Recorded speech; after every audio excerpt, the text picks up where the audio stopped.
1, 2, 3, 4, 5, 6, 7, 8, 9, 10. Hello guys! Welcome back again to my YouTube channel. So this is Paolo Rich, your Pinoy nurse here in Singapore. So for my today's content, guys, I'm going to share to all of you what is enrolled nurse here in Singapore. Okay, I'll repeat it again. What is enrolled nurse here in Singapore? So before that, don't forget to like, share, and subscribe my channel. So, okay. So for those who doesn't know, by the way, guys, I was an enrolled nurse before. I am an enrolled nurse before, way back 2014 to 2019. So now I'm going to share to all of you my experience being an enrolled nurse. So at least you have idea what is the job scope of an enrolled nurse here in Singapore. Okay? So I made a list again. I made a list. Very long list. No la, not really long list la. So, okay. Enrolled nurse, they call it here in Singapore assistant nurse. Okay? First, check. Number 1, assistant nurse. So enrolled nurse, usually they call it assistant nurse. So it's explainable, right? Assistant nurse or enrolled nurse. Number 2, so I put here bedside care. There's not much difference between a nursing aide, healthcare attendant to enrolled nurse lah. So a bit difference only. But most of the time you will do bedside care, changing diaper, assisting patient, feeding patient, showering the patient. So mostly bedside care you will do. Okay? Third, I think most of you know already that if you are enrolled nurse and you are a registered nurse in your home country, you can be promoted as a staff nurse. Okay, this is applicable only for those registered nurse in their home country, like applicable for those came from India, Myanmar, Philippines. Yeah, but as far as I know, for Malaysian, if they are enrolled nurse, they cannot be promoted as staff nurse, so they need to study again. Okay, that's what I know. Then for other races, I'm not really sure, but as long as you're registered nurse in your home country, then here, example, you're an enrolled nurse, then you can be promoted as a staff nurse. Okay, I keep repeating this same topic. Huh? Next, number 4, enrolled nurse. In my current workplace, enrolled nurse can insert cannula, IV cannula, and can take bloods as long as they attend the training already. Okay. Number 5, administration of IV fluids. Yes, in my current workplace, yeah, they are allowed to administer IV fluids, some IV fluids, common IV fluids.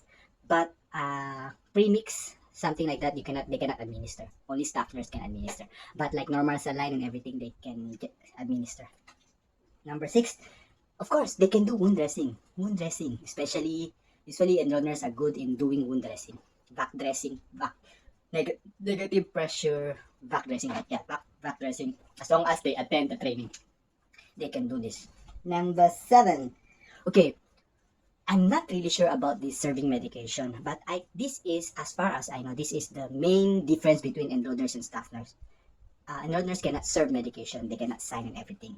Only staff nurse can do.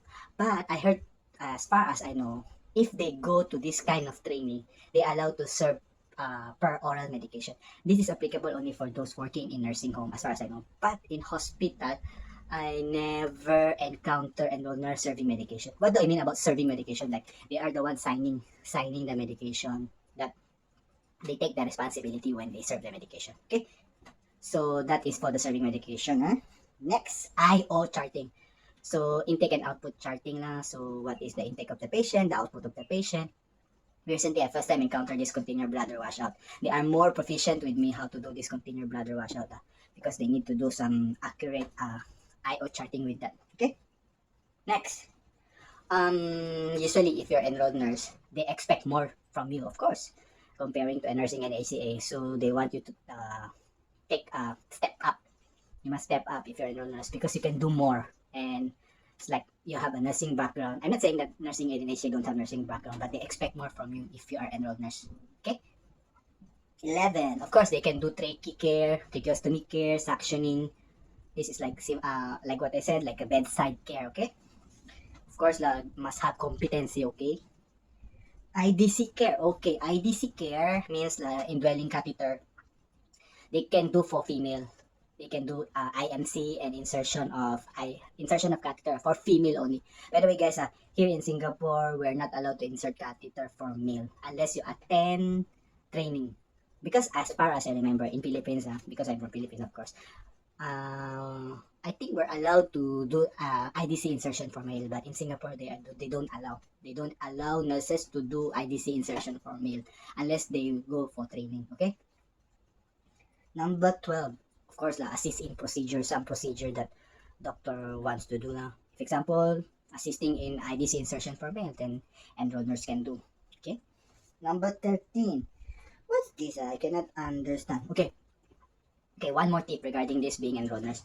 Never think, I mean, of course, I understand some of your staff nurse in your home country, but, and I know you know what you're doing, but remember that you always have in charge. Means your in charge is your staff nurse. Anything goes wrong, example, the parameters are not okay, that you're suspicious with this kind of patient, I mean, the assessment, then your assessment to that patient is something alarming, then you need to inform your in charge. Okay, don't do something that you cannot do. I mean, beyond your job scope. Never do that. Okay, charot.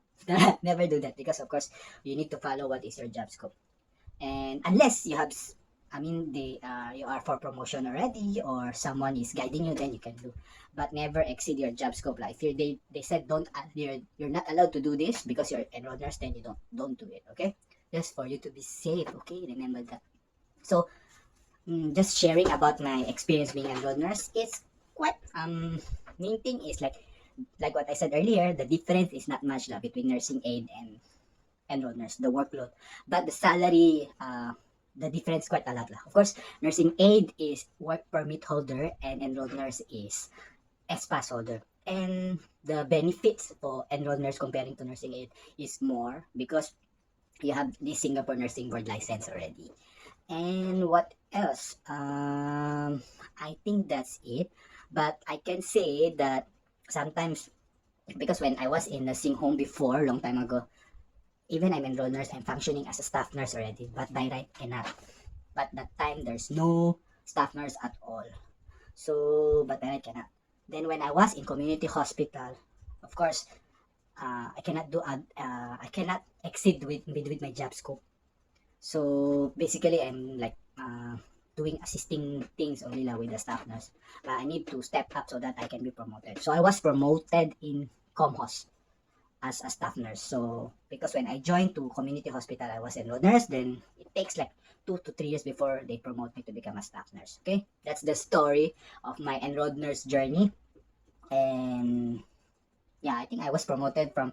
Okay, the promotion thing with the enrolled nurse is, example, it will start enrolled nurse 2, then after that enrolled nurse 1, then senior enrolled nurse 2, then senior enrolled nurse 1, then the highest is principal enrolled nurse.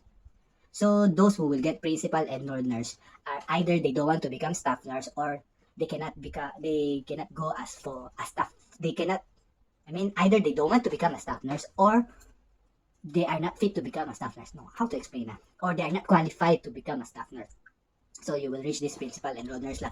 Then some, as far as I know, they're okay already being enrolled nurse, because the salary of, example, of principal enrolled nurse or senior enrolled nurse is same. It's just same with staff nurse too. Then if you will see, like, your stress level is not much compared if you become a staff nurse. So that's why some tends to just, I mean, happy to become enrolled nurse lah, so that they won't be stressed at all. But if you really want to become a staff nurse, of course, you need to work hard and everything lah. So you can jump from EN to SN. No need to go to those leveling. Depends on your manager lah. Okay. The biggest tip, just work hard and play. How to say, I've read one article that said your career opportunity in work is depends on how you deal with your workmate and everything lah. I'm not saying you need to kiss your ass off your boss and everything lah, but it's how you deal with your colleagues and your customer and everything. I hope you understand what I'm saying. Other than that, thank you for watching. I hope this video doesn't make you bored at all, and I'll try my best again to upload new content, and maybe you can just comment down below what content should I do. Okay, nowadays I'm very busy working in acute hospital. You see my eyes, I just from I think post night lah, that's why I have these eye bags. Okay, that's all. Bye bye for now. See you again. Bye bye.